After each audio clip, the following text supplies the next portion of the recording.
Assalamualaikum warahmatullahi wabarakatuh.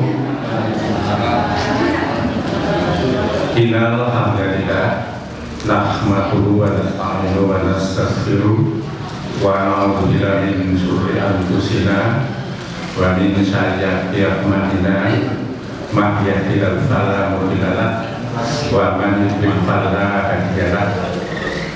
Asyhadu an la ilaha illallah wahdahu la syarika lahu wa asyhadu anna Muhammadan abduhu wa rasuluh la nabiyya ba'dahu amma ba'du.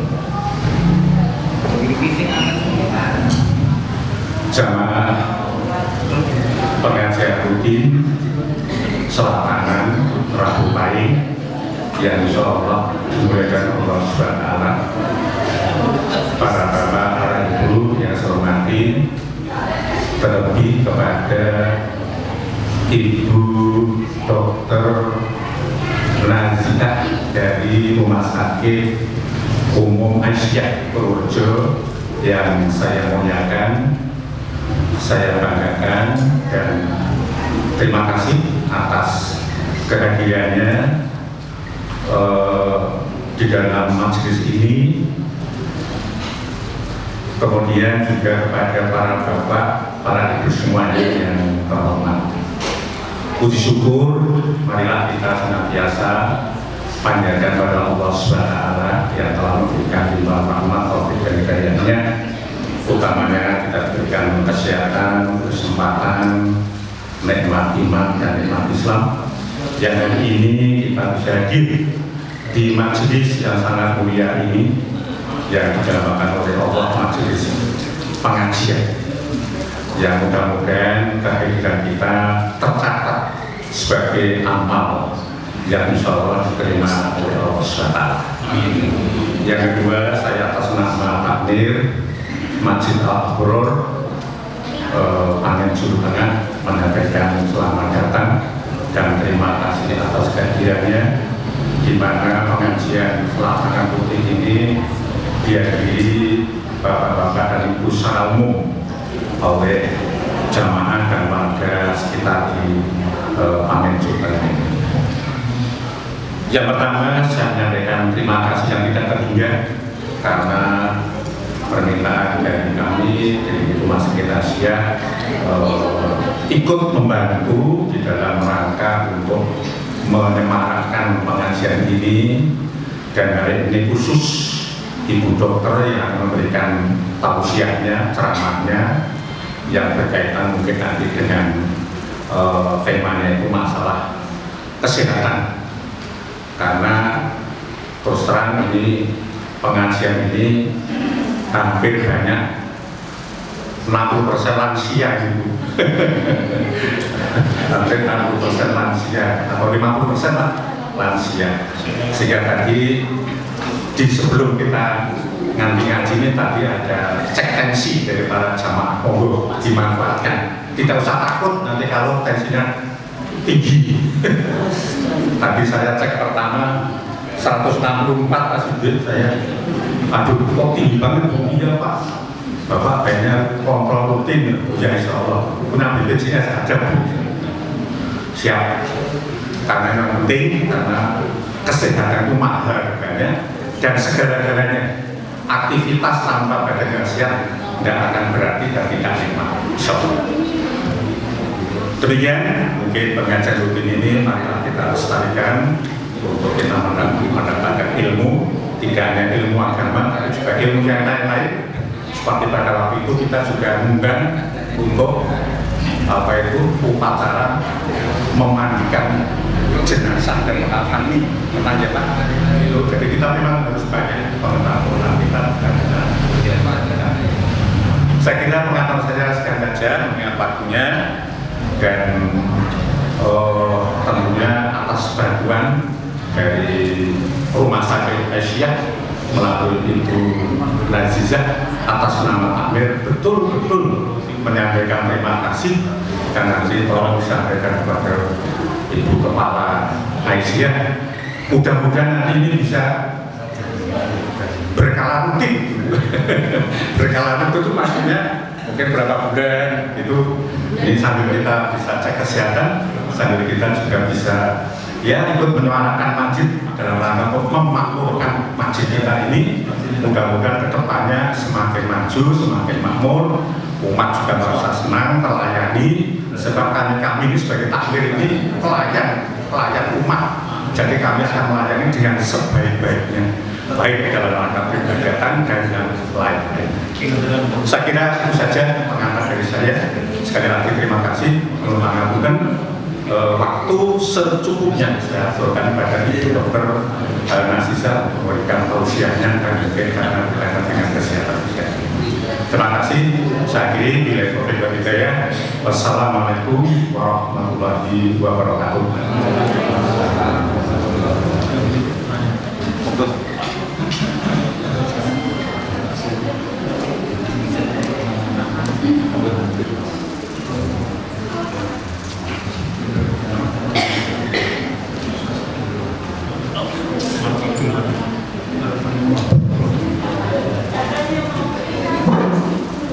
Assalamualaikum warahmatullahi wabarakatuh.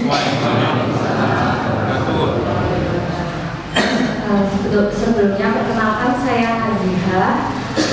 Saat ini masih bertugas di Rumah Sakit Umum Aisyah Purworejo di bagian IGD-nya. Mungkin kalau Bapak Ibu pernah ke sana waktu saya jaga, mungkin kita sudah pernah bertemu, cuma mungkin saya yang tidak hafal gitu ya. Hari ini saya diberi tugas oleh Ibu Direktur Rumah Sakit Umum Aisyah Purworejo berdasarkan permintaan dari Takmir Masjid Al-Abdor untuk memberikan, sebetulnya mungkin bukan pengajian ya Bu, karena kalau pengajian ilmu agama saya mungkin masih banyak yang lebih baik begitu. Mungkin kita akan lebih banyak membahas mengenai kesehatan, karena kan kesehatan juga penting ya untuk mendukung ibadah kita gitu. Kalau tidak sehat juga kan ibadah tidak nyaman gitu. Lututnya sakit, kepalanya pusing, lehernya kenceng-kenceng ya gitu. Apalagi kalau yang sudah kena stroke, mungkin untuk jalan sudah tidak maksimal lagi, jadi untuk beribadah pun mungkin akan mengalami kesulitan. Jadi alangkah pentingnya menjaga kesehatan badan untuk mendukung aktivitas sehari-hari juga ibadah kita kepada Allah. Karena kita juga sudah diamanahi tubuh yang sehat, yang sempurna oleh Allah, jadi benar-benar harus kita jaga juga. Tadi saya sudah sempat mengintip hasil pemeriksaan tekanan darahnya. Mungkin yang banyak periksa tadi ibu-ibu yang sudah periksa banyak itu, saya lihat banyak yang di atas 140 angkanya. Sebagian besar malah ya, yang normal kayaknya cuma berapa, nggak ada 10 orang itu. Rata-rata di atas 140 ya. Ada, mungkin ada yang sudah tahu bahwa tensinya tinggi, juga ada yang baru tahu loh ternyata kok tensi saya tinggi gitu. Kalau yang sudah tahu mungkin ada juga yang sudah rutin berobat gitu ya di puskesmas, atau mungkin kadang dari puskesmas itu ada pos bidu atau posyandu lansia, atau ada yang sudah ikut prolanis, program lansia dan penyakit kronis, atau juga ada yang sudah berobat di rumah sakit ya.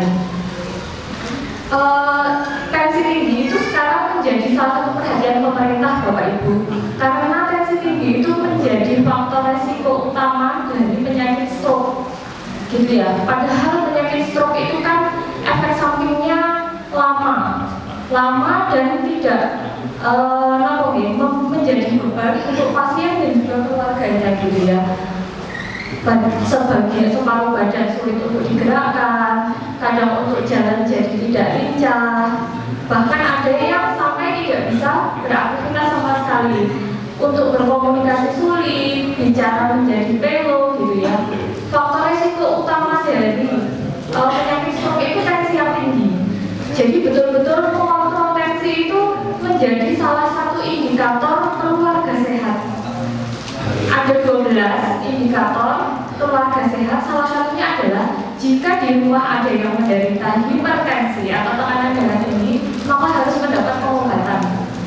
Pengobatannya di mana? Boleh di puskesmas, boleh di rumah sakit, boleh di klinik juga bisa, ya kan?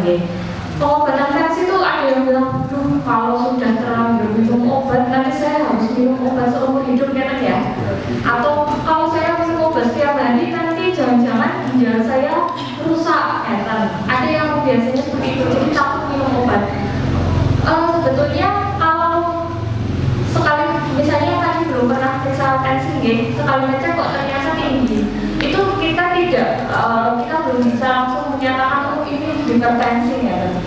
Minimal harus diukur dua kali pengukuran di hari yang berbeda. Jadi misalnya Anda baru tahu kok hari ini tensi saya 150 ya gitu.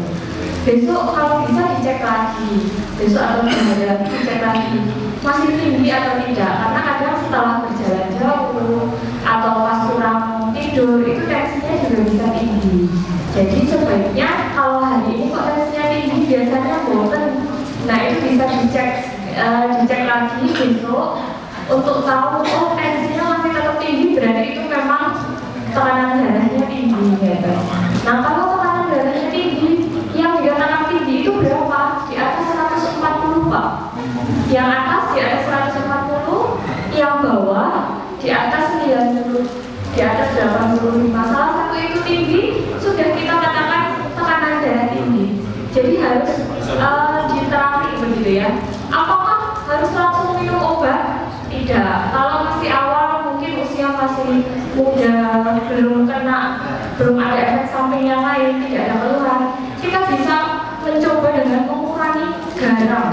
Jadi yang menyebabkan tekanan darah tinggi naik itu pengaruh utamanya garam.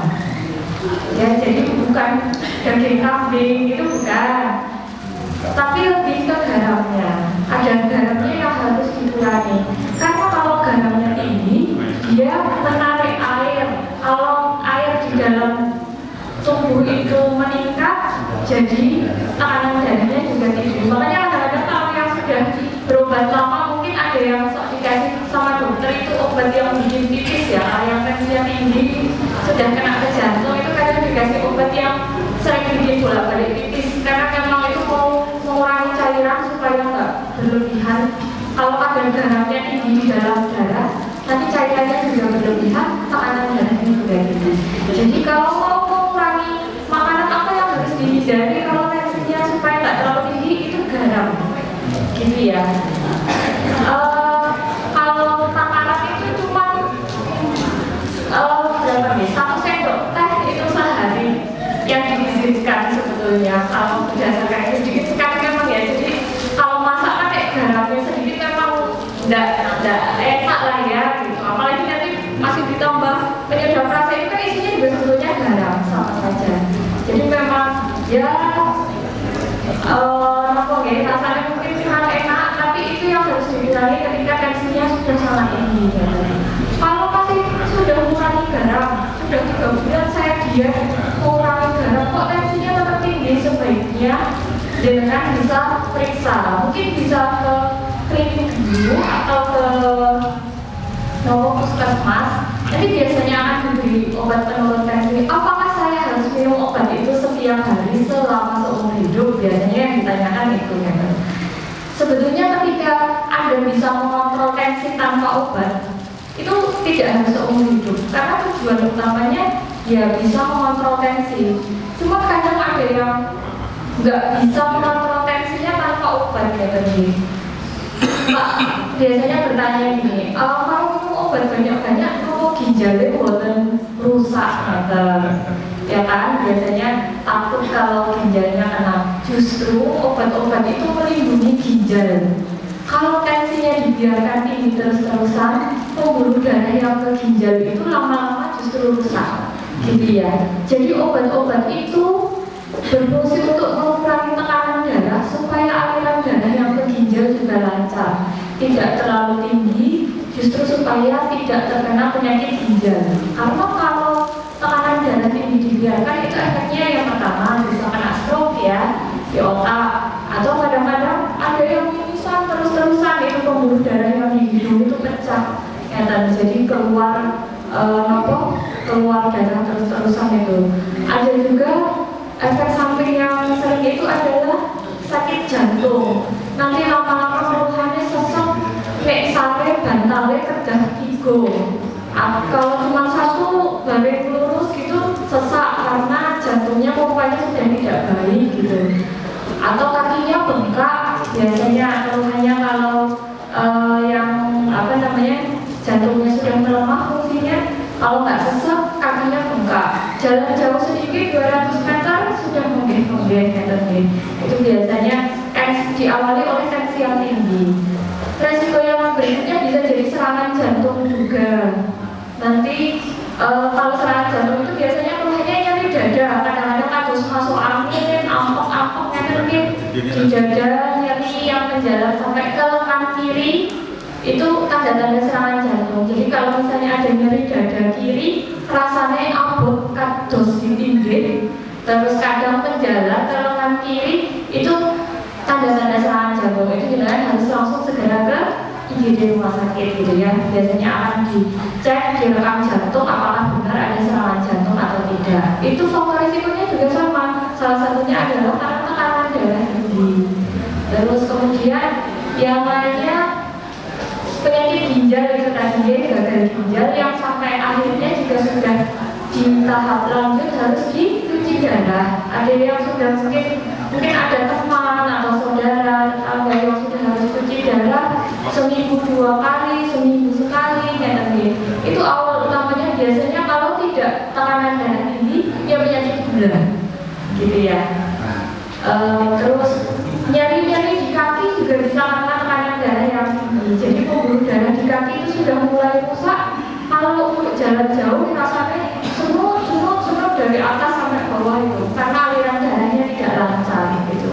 Jadi itu salah itu efek-efek samping penyakit dan tekanan darah tinggi. Dari atas sampai bawah bisa kena semua. Karena pembuluh darah itu kan ada mulai dari atas sampai bawah ya. Jadi efeknya juga bisa dari atas sampai bawah. Nah, selain tekanan darah tinggi yang harus dihindari yaitu penyakit gula. Mungkin kalau hari ini mungkin tidak dilakukan pengecekan gula ya. Cuman biasanya kalau ada posbindu atau boleh buka posbindu atau posyandulansia ya. Ya biasanya kan itu rutin dilakukan pengecekan gula darah ya. Berapa gula darah yang biasanya dikatakan tinggi, mungkin ada yang sok yang sudah kena sakit diabetes biasanya tahu. Kalau di atas 200 gitu, kalau pas ada acara posbindu atau posyandulansia itu dicek kok di atas 200 tanpa puasa, tidak sedang dalam keadaan puasa begitu ya, itu berarti gulanya tinggi.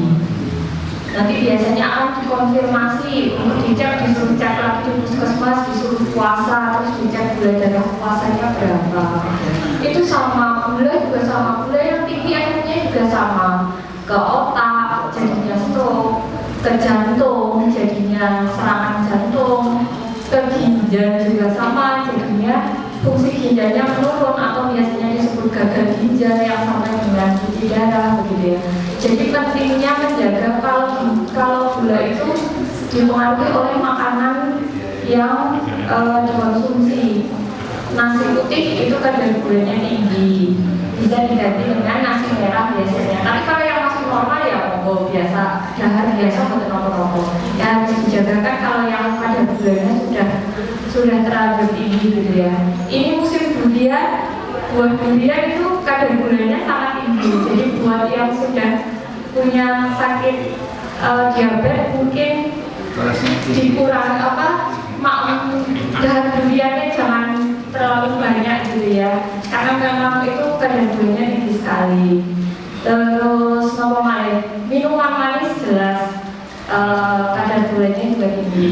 Selain gula, garam yang harus dikurangi juga gorengan, minyak ya, karena kolesterol juga menjadi penyebab itu stroke dan serangan jantung. Memang enak ya kalau digoreng, asin, gurih, gulanya, terus nanti minumnya teh manis ya, teh manis panas kental gitu ya.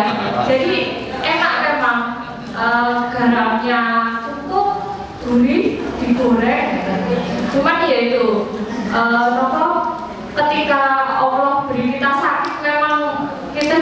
bisa makan yang enak-enak ya. Tapi yang masih sehat itu betul-betul harus disyukuri. Masih bisa makan apa saja tuh nikmat yang luar biasa. Soalnya kalau sudah kena tekanan darah tinggi, geraknya harus dikurangi. Otomatis makan sudah tidak seenak dulu. Kalau kena gulanya juga harus dikurangi. Yang manis-manis harus dikurangi. Minum minuman manis dibatasi, terus yang kolesterolnya tinggi harus kurangi jeroan, kurangi gorengan. Itu kan enak-enak semua ya, daging merah gitu. Itu kan makanan yang enak-enak semua kan. Makanannya jadinya apa, sayur, tempe tahu aja kadang direbus, padahal lebih enak digoreng gitu kan. Digorengnya pakai tepung lagi, jadi gulanya nambah tinggi lagi. Tumpuk biasanya. Cuman ya itu, kalau tidak dijaga tapi nanti memang ya sekali-sekali boleh gitu ya. Cuman untuk yang terlalu sering sih harus dikurangi gitu. Soalnya ya ketika sudah terjadi gitu, ketika sudah banyak pasien-pasien yang ketika sudah terlanjur terkena serangan stroke, kena serangan jantung, itu kan kualitas hidupnya menjadi turun. Mau beraktivitas mungkin untuk berjalan ke masjid saja, kalau yang sudah kena stroke yang sampai separuh badan itu melemah agak sulit ya. Untuk berkomunikasi juga sulit karena jadi pelo. Untuk yang sudah terlanjur kena serangan jantung, setelah itu biasanya untuk berjalan jauh jadi ngos-ngosan, jadi angkot, aktivitas jadi berkurang, tidur pun jadi tidak nyaman karena sering terbangun malam hari karena sesak jadi kualitas hidupnya sudah jauh berkurang ketika sudah terlanjur sakit. Mungkin nanti untuk bapak ibu yang tadi tensinya kok sudah tinggi, yang mungkin belum berubah, mungkin bisa memulai untuk memeriksa, untuk periksa ke puskesmas atau klinik dulu bisa. Biasanya kalau belum ada organ yang rusak, misalnya belum kena ke jantung, belum kena ke ginjal, belum kena ke otak gitu ya, belum stroke, itu masih bisa diobati hanya dengan obat-obatan yang ada di puskesmas saja, itu bisa. Ya, dan nanti biasanya kalau sudah diobati di puskesmas nggak turun-turun, itu pasti dirujuk. Soalnya dokternya juga sudah mumet, ini sudah diobati pakai 2 macam obat, 3 macam obat, tensinya nggak turun-turun gitu ya. Ada yang tadi di atas 200 makan Bu? Ada ya? Di atas 200. Mungkin habis ini istirahat dulu. Nanti kalau mau dicek lagi boleh. Soalnya kita yang di rumah sakit kalau tensinya di atas 200, lihat pasien tensi di atas 200 itu udah bingung Bu. Ini gimana caranya menentukan tensinya nih? Karena kita takut nanti kalau nggak turun-turun tensinya, nggak turun-turun pasiennya pusing, kepala cepot-cepot gitu ya. Jadi mungkin nanti kalau masih tinggi jangan bisa ke rumah sakit untuk diturunkan tensinya gitu. Kemudian salah satu aspek yang penting lagi dari kesehatan, kalau di undang-undang kesehatan itu ya, sehat itu meliputi 3 hal. Sehat secara fisik, sehat secara psikis, jiwa gitu ya, dan sehat secara sosial. Jadi tidak hanya sehat fisik, tapi dia juga sehat psikisnya dan sehat sosial, bisa berinteraksi dengan lingkungan sekitarnya dan bisa bekerja dengan baik, jadi bisa tetap produktif gitu. Yang sekarang marak mungkin saya kurang tahu kalau untuk di kalangan orang tua, tapi kalau di kalangan anak muda mungkin putra-putra jenengan nih, sekarang sebutannya Gen Z, generasi Z gitu ya, anak-anak kelahiran 2000-an, 1999 terakhir ke atas itu kita sebut istilahnya Gen Z. Mereka sangat memperhatikan kesehatan mental. Mungkin putra-putra ini bapak ibu sekalian ya, mudah cemas, mudah depresi. Di berita sekarang banyak berita, kayaknya hampir setiap hari ada berita bunuh diri ya. Itu sebetulnya sekarang sudah, mungkin kalau jenengan yang dihadapi adalah penyakit fisik. Kalau untuk generasi-generasi milenial istilahnya kelahiran 1990 sampai 1999 dan Gen Z itu yang anak-anak kelahiran 2000 yang dihadapi adalah kesehatan mental. Jadi walaupun mungkin ini audiensnya tidak banyak itu, tapi kan putra-putra tinggi, jadi harus betul-betul diperhatikan karena sekarang banyak sekali kasus-kasus yang bullying atau pembulian di sekolah, terus bunuh diri itu setiap hari hampir ada beritanya di televisi, di media sosial itu setiap hari ada. Penyebabnya macam-macam. Ada masalah di rumah, masalah di sekolah, masalah dengan keluarga, dengan teman, gitu ya. Masalah keuangan itu juga banyak. Apalagi dengan merebaknya pinjaman online itu, kalau jangan tahu, sebagian besar pasien di poliklinik jiwa itu cemas dan depresi gara-gara terkena pinjaman online itu. Atau kalau anak-anak itu biasanya karena dibully sama teman-temannya di sekolah, dimana kita mengenali ciri-ciri anak-anak yang kena gangguan mental. Biasanya dia kalau depresi itu pendiam, tidak mau cerita, nggak mau berangkat sekolah. Kadang-kadang saya ketemu anak-anak yang biasanya dia buat sakit gitu, ngeluh perutnya sakit tapi bolak-balik seperti itu, tidak mau berangkat sekolah. Dia biasanya buat alasan sakit, tapi kalau diperiksa baik-baik saja sebetulnya, normal, boten enten kelainan. Karena kan penyakit paling gampang kalau mau bohong itu kan sakit perut ya, nggak terlalu kelihatan gitu. Biasanya anak-anak datang ke IGD sakit perut, tapi kalau diperiksa normal gitu. Ketika ditanya kadang-kadang ternyata ada masalah dengan temannya di sekolah, jadi dia nggak berani berangkat sekolah. Orang tuanya kadang tidak tahu, taunya sakit perut biasa. Ternyata kalau setelah ditanya lagi, ternyata dia ada masalah dengan temannya, dibully, dinakali, tapi dia nggak berani cerita, ke gurunya juga nggak berani cerita, ke orang tuanya nggak berani cerita. Waktu itu ada loh Bu, berita anak SD kelas 4 saja sudah berani untuk bunuh diri. Itu kan miris sekali ya, bisa kelas 4 SD sudah berani memutuskan untuk mengakhiri hidupnya gitu. Jadi orang tua itu harus benar-benar mendampingi putra-putranya supaya tidak supaya tidak sampai membuat keputusan yang salah gitu ya. Harus dibekali dengan bekal agama tentu saja. Selain kalau sudah ada tanda-tanda seperti itu, ya harus segera mencari pertolongan ke psikolog atau ke dokter jiwa. Jadi jangan takut untuk ke dokter jiwa ya Bu ya. Sekarang penyakit mental itu bukan yang terus cuma orang gila yang jalan-jalan di jalan itu, tidak.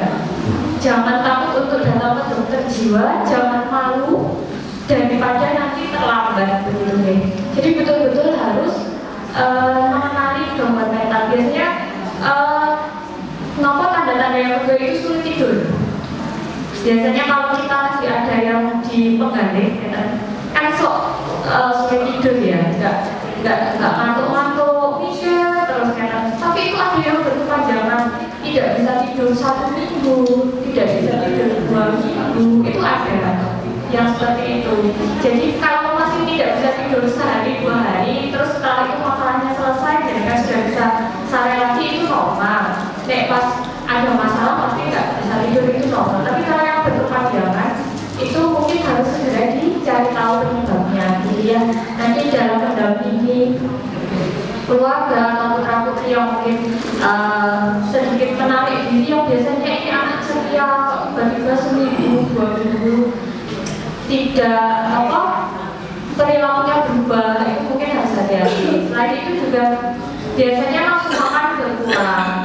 Nafsu makan berkurangnya itu benar-benar bisa sampai tidak makan atau dibawa ke rumah sakit karena lemas. Ternyata setelah dicari tahu dia ada masalah psikis ya tadi. Jadi itu yang kedua. Selain sehat fisik juga harus sehat mental gitu ya. Kalau pada orang yang sudah lanjut usia, biasanya kalau yang sering itu penyakit mentalnya itu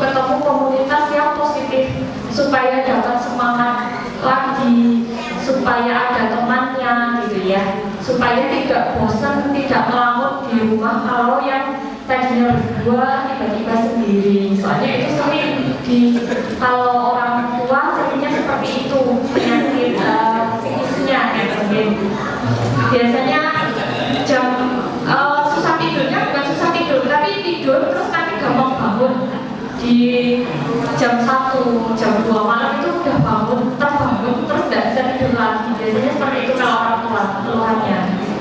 Mungkin kalau memang sudah tidak bisa tidur lagi, kalau mau digunakan untuk hal-hal yang positif, kalau kita orang Islam ya, dia bisa digunakan untuk sholat tahajud, untuk zikir, sama Allah itu sudah difasilitasi ya, malah jadi ibadah yang luar biasa untuk bisa mendirikan sholat malam gitu ya. Kalau memang sudah tidak bisa tidur lagi, biasanya kan soalnya kalau simbah-simbah itu sok tak tanya nanti jam 1 atau jam 2 itu terbangun sudah tidak bisa tidur lagi, sulit lagi untuk memulai tidur lagi gitu. Jadi mungkin salah satunya yaitu untuk terapi yang tanpa obat ya, terapi tanpa obatnya bisa untuk digunakan untuk sholat dan zikir. Nah selain itu kan tadi juga selain sehat fisik, sehat psikis atau mental juga sehat secara sosial ya. Salah satu amalan yang baik, yang secara sosial baik dan secara di agama pun juga dianjurkan adalah menjenguk orang sakit, menjenguk tetangga yang sakit, menjenguk saudara yang sakit gitu ya, dan mendoakan orang sakit. Pertama ketika kita datang untuk menjenguk orang sakit, kita akan lebih bersyukur masih bisa datang menjenguk, masih diberi kesehatan begitu. Yang kedua itu ada pahalanya sendiri.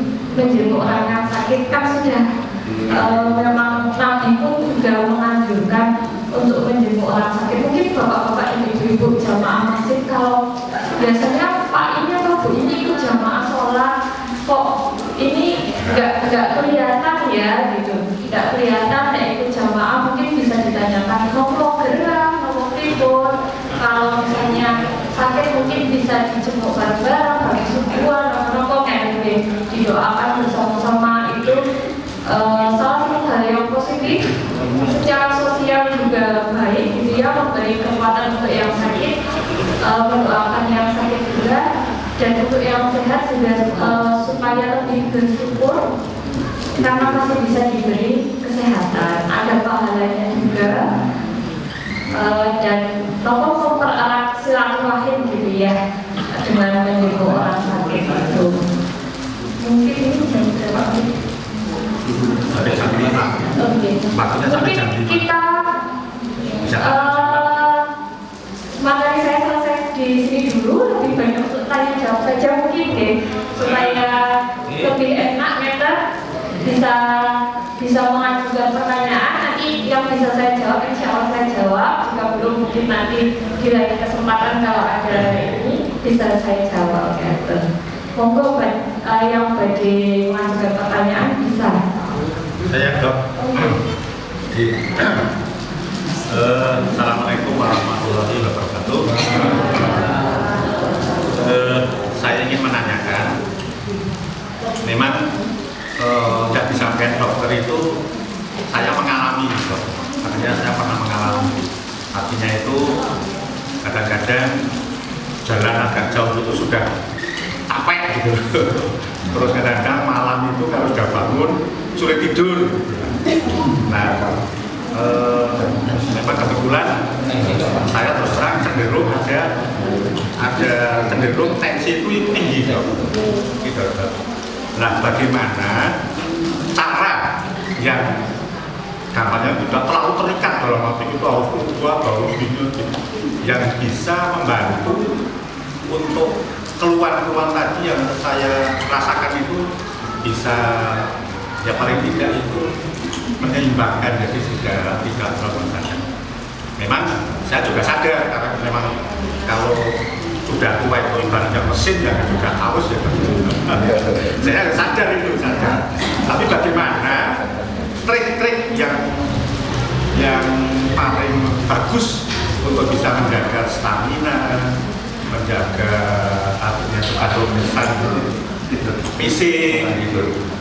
Kalau saya secara dalam itu saya pernah cek general, kalau cek secara general itu ya kelihatannya belum ada yang parah kalau ada kekurangan aja. Tapi secara fisik itu saya merasa ada gangguan. Misalnya jaga dia sudah tidak bisa cepat, kadang-kadang sakit. Gimana dok?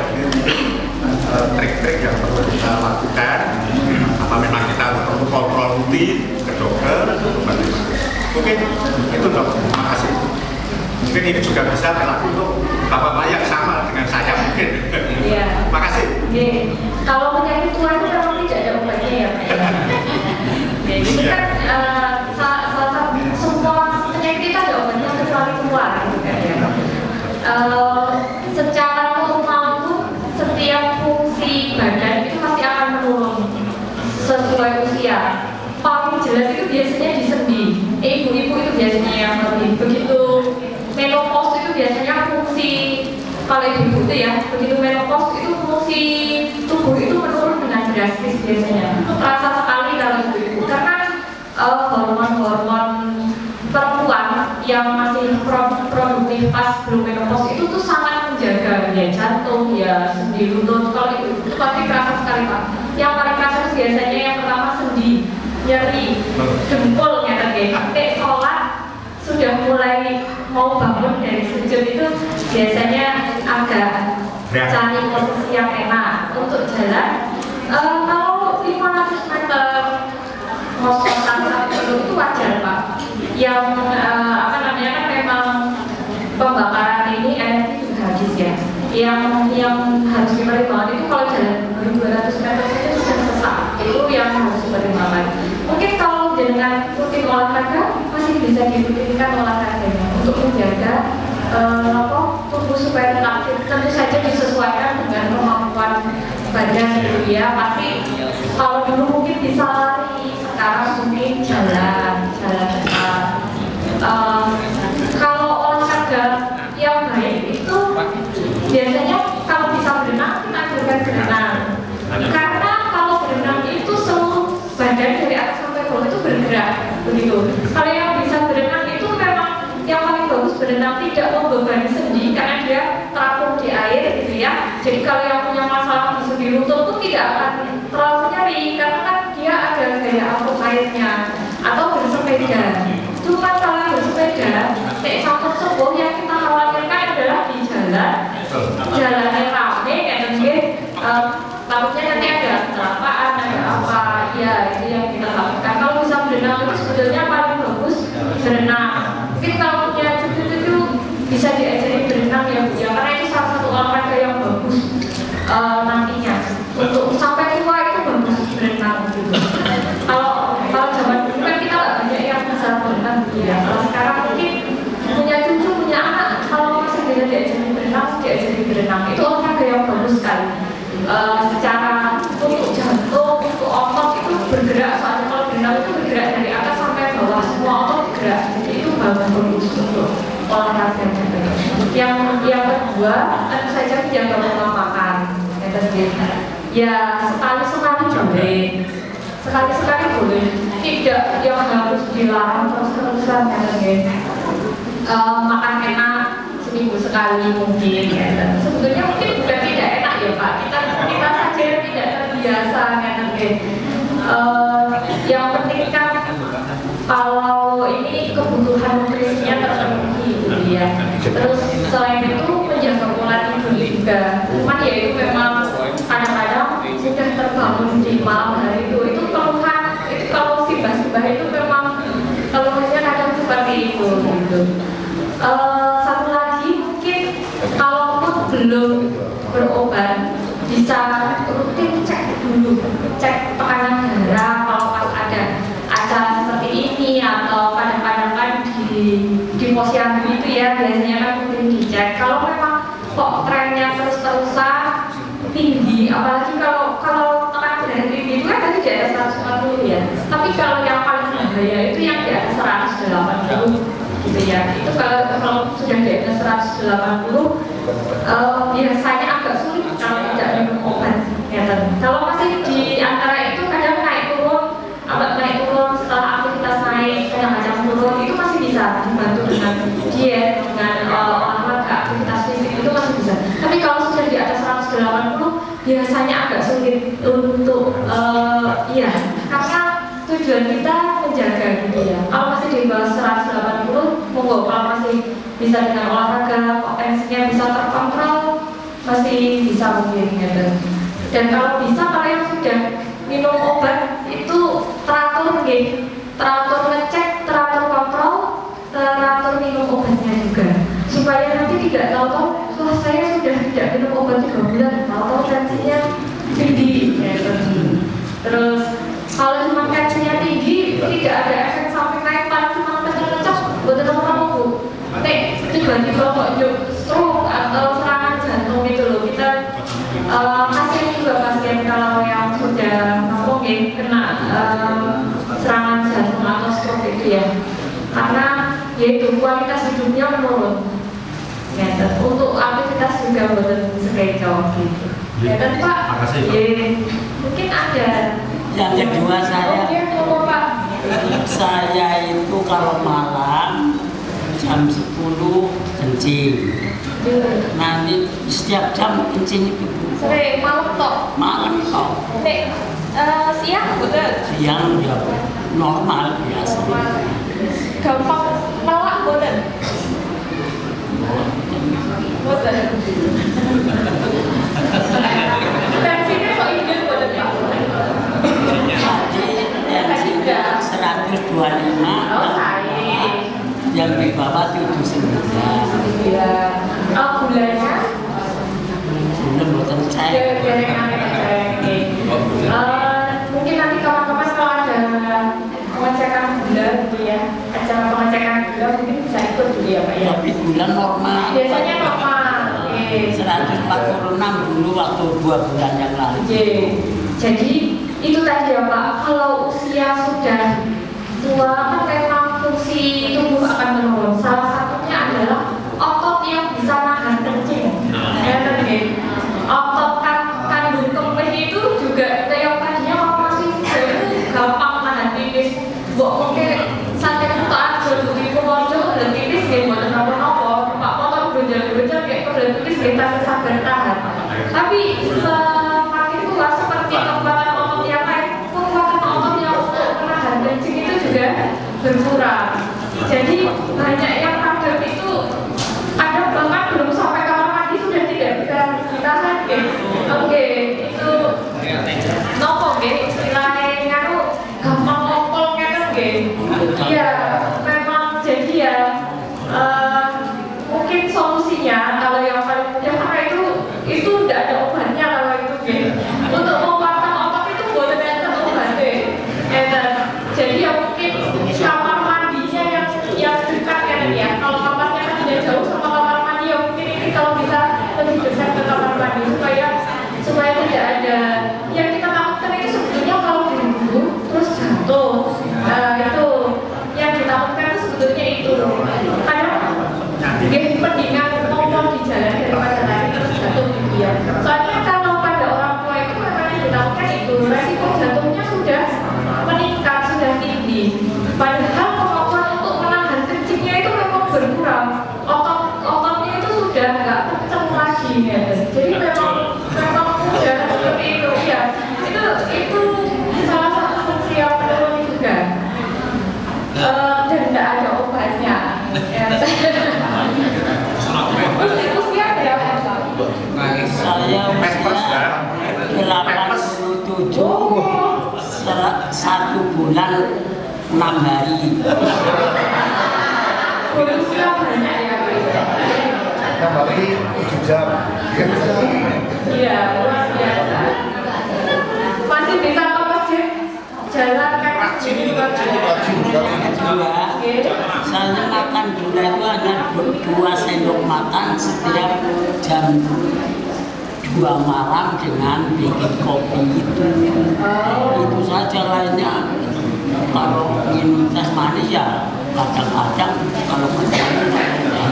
Oh iya, mungkin yang bisa dikurangi kopi ini karena kopi dan dan teh itu kan punya sifat bikin banyak kencing. Ya, jadi malam-malam mungkin dikurangi ya supaya nggak bolak-balik malam ke kamar mandi kan teh dan kopi itu ada zat yang memang bikin pipis terus gitu. Kalau bagaimana mungkin siang aja supaya ke kamar mandi bolak-balik sekencok ya. Tapi kan memang sekencok ya Pak. Iya.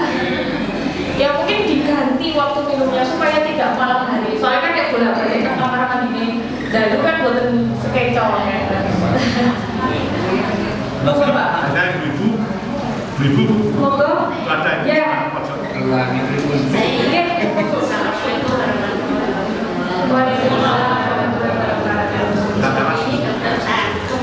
kemarin sore saya tuh cek di rumah tensi oleh anak saya itu 120/90. Artinya kan baik ya bagi kesehatan saya.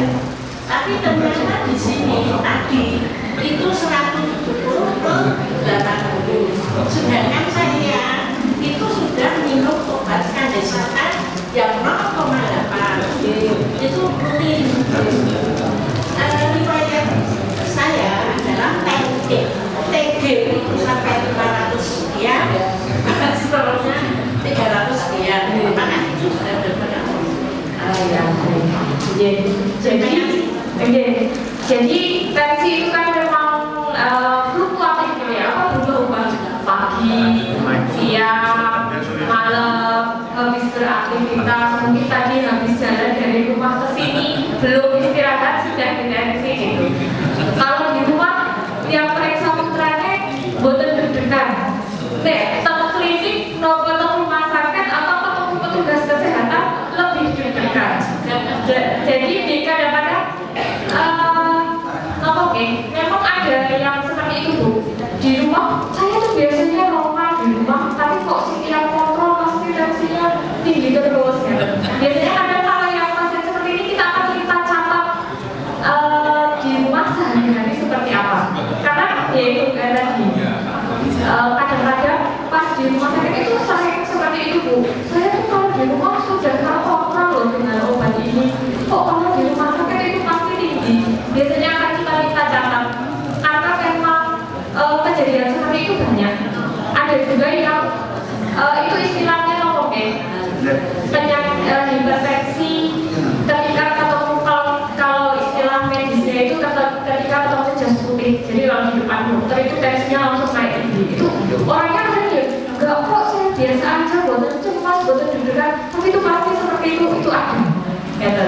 Padahal kalau di rumah saya itu di rumah bagus, jadi biasanya akan diminta untuk dicatat tekanan darah yang di rumah seperti itu. Boten apa-apa, yang penting obatnya tetap diminum sesuai anjuran dokter kandesatannya itu. Sama kalau kolesterol yang saya mau dapat obat juga. TG-nya itu saya pakai kecil. Kalau yang kolesterolnya saya simpan tadi. Sudah itu rutin. Tiga saya minum sudah 5 tahun. Oh, iya. Jadi memang kolesterol itu juga bisa bikin pembuluh darah itu kaku ya Bu ya. Kalau makan itu siang saya sudah berusaha tidak ya gorengan. Tapi ini yang saya permasalahkan TG ini kok sulit kan enggak? Iya, memang ngomong ya, sebagian itu agak sulit untuk dikontrol ya Bu ya. Jadi obat itu kalau secara penelitian ya kan tidak bisa 100% semua obat itu reaksinya di setiap orang itu sama ya.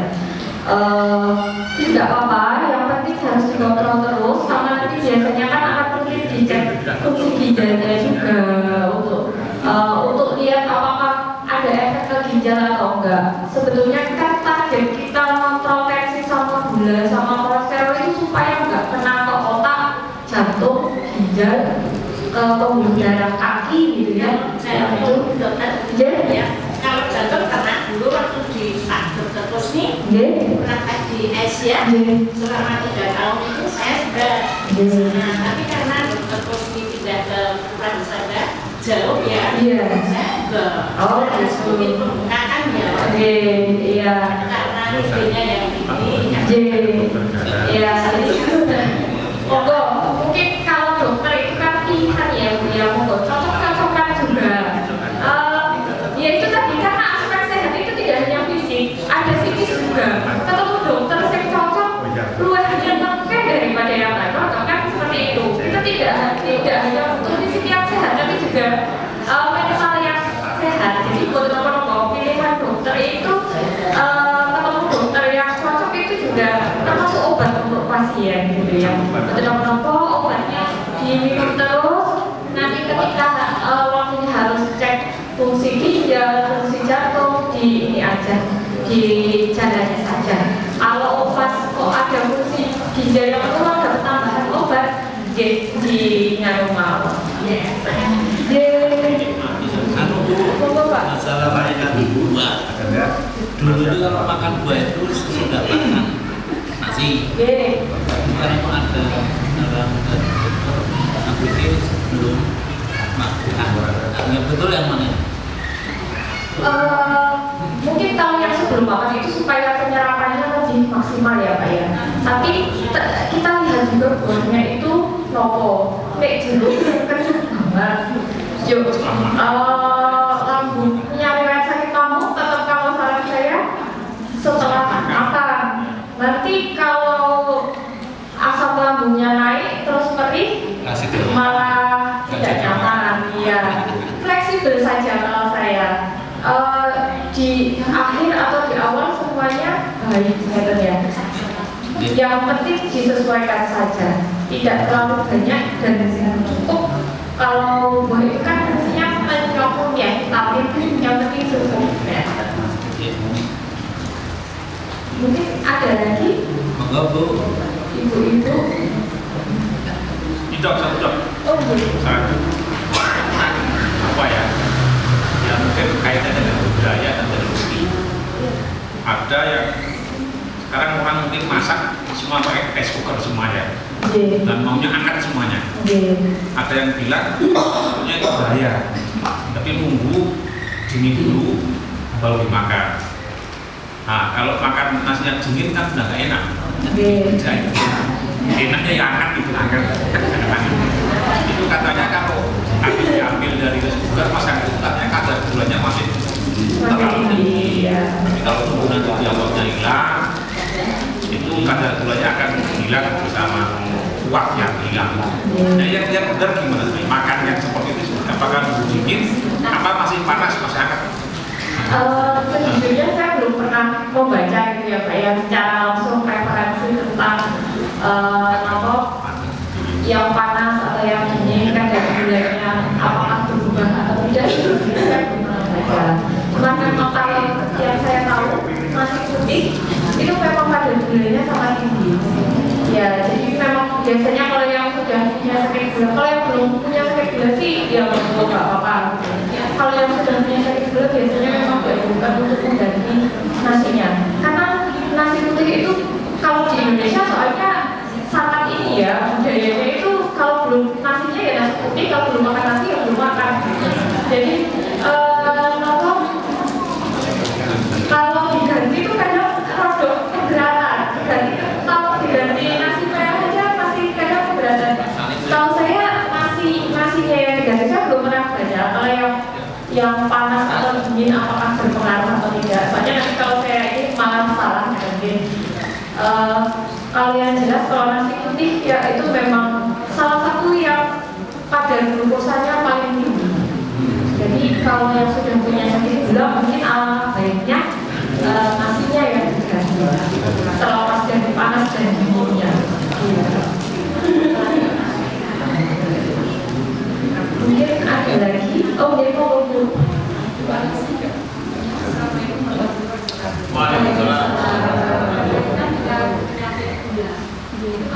Itu kan sering kita mengkonsumsi sesuatu yang rasanya pahit sekali, misalnya berwangi atau nauni atau apa. Apakah kalian itu dari segi kesehatan itu ada pengaruhnya? Paling sama disebutkan pertama gula kan manis, tentunya si Mbak dulu pola pikirnya diimbangi kan dengan rasa pahit akan salah ya. Bapak itu kalau menunggu kedokteran itu masih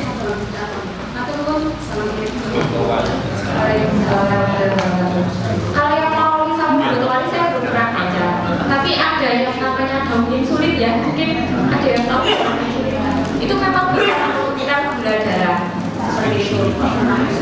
Ada daunnya agak lebar-lebar gitu, biasanya ada pohonnya tinggi, tipis gitu.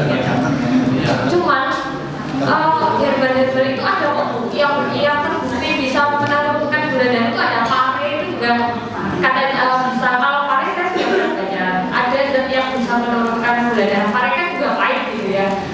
Cuma biasanya kenapa kita tidak terlalu berani untuk menganjurkan hanya dengan mengkonsumsi herbal gitu ya, karena kita tidak bisa mengukur. Kita tidak tahu kadar di dalam tanaman itu zat aktifnya atau zat yang bisa menurunkan gulanya ada berapa, itu kita yang tidak bisa ukur karena setiap tanaman dengan ukuran buah yang berbeda, dengan kadar air yang berbeda, itu kandungannya bisa beda-beda. Beberapa yang sering terjadi kadang nggak minum obat gula tapi mengkonsumsi herbal yang kadang kita tidak tahu ukurannya, karena kalau kayak di Cina itu herbal sudah diteliti, diukur dosisnya, jadi bisa untuk obat rutin gitu ya. Kalau di sini kan belum, jadi kadang kita tidak tahu kadarnya berapa. Tahu-tahu kadang datang ke rumah sakit ngedrop gulanya. Kalau ngedrop tuh udah keringat dingin, tidak sadar gitu ya. Padahal sebetulnya dia cuma butuh minum yang manis aja. Jadi kenapa kadang kita tidak terlalu berani untuk menganjurkan menggunakan herbal? Sebetulnya bisa menurunkan. Beberapa penelitian itu sudah ada, cuma belum sampai tahap dibuat, dikemas dan diukur dengan dosis yang tepat gitu loh. Cuma sampai penelitian oh ini bisa menurunkan kadar gula darah, tapi tidak ada ukuran yang tepat seberapa. Mungkin alangkah lebih baiknya kalau tentang mengkonsumsi normal saja, boleh konsumsi itu boleh tetap, tapi tetap harus dikontrol dengan obat. Paling tidak kalau tidak dikontrol dengan obat, misalnya dengan itu dan aktivitas fisik, olahraga, mengurangi makanan itu bisa. Yang penting rajin kontrol gulanya. Kalau dari saya, karena memang kalau kita